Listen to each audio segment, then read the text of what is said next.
एक हिकायत मैंने पढ़ी थी, दो दोस्तों की कहानी सोशल मीडिया पर। एक शख्स, एक दोस्त के वालिद बहुत बीमार होते हैं, वो उसका सबसे अच्छा दोस्त होता है। उसके वालिद बहुत बीमार होते हैं, लेकिन गुर्बत के मारे होते हैं, तो उसके पास अपने वालिद की दवा लेने के पैसे नहीं होते हैं। वो अपने सबसे अच्छे दोस्त को फ़ोन करता है। पहले तो बाहर निकला होता है, कोशिश करता है कहीं से कोई इंतज़ाम हो जाए।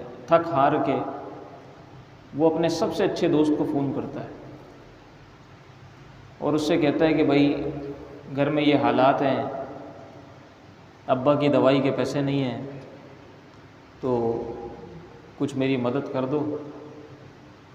वो कहता है ठीक है, मैं इंतज़ाम करता हूँ। ये कहने के बाद थोड़ी देर बाद वो दोबारा फ़ोन करता है तो उसका फ़ोन ही बंद हो जाता है। अब हमारे साथ भी ज़िंदगी में इस तरह के वाक़यात हुए होंगे। किसी से पैसे लेने हैं, किसी ने हमारे पास आना है, हमें किसी के पास जाना है, उससे राब्ता नहीं हो रहा, तो अब यहाँ से बदगुमानी का आगाज़ हो जाता है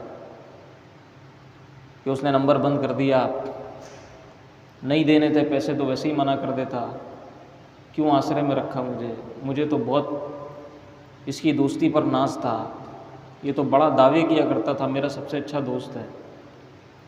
इस तरह की सोचें वो जहन में पनपना शुरू हो जाती है। उसको भी बहुत सारे इस तरह के ख्यालात आए।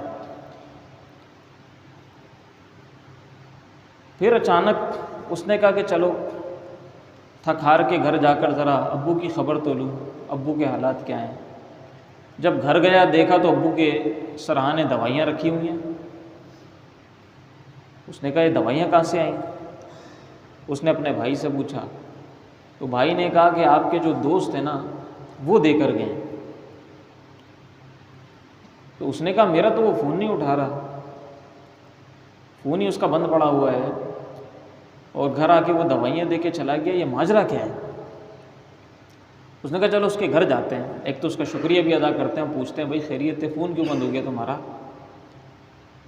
उसके घर गया, घर जाकर उसका शुक्रिया अदा किया, फिर उससे बोला कि भाई तुमने फ़ोन क्यों बंद किया हुआ है? तो उसने कहा बात दरअसल ये है कि जिस वक्त तुमने मुझसे पैसे मांगे, मेरे पास भी पैसे नहीं थे, मैंने अपना मोबाइल ही उठाकर बेच दिया और तुम्हारे अब्बू की दवा मैं अपने मोबाइल के पैसों से लेकर आया।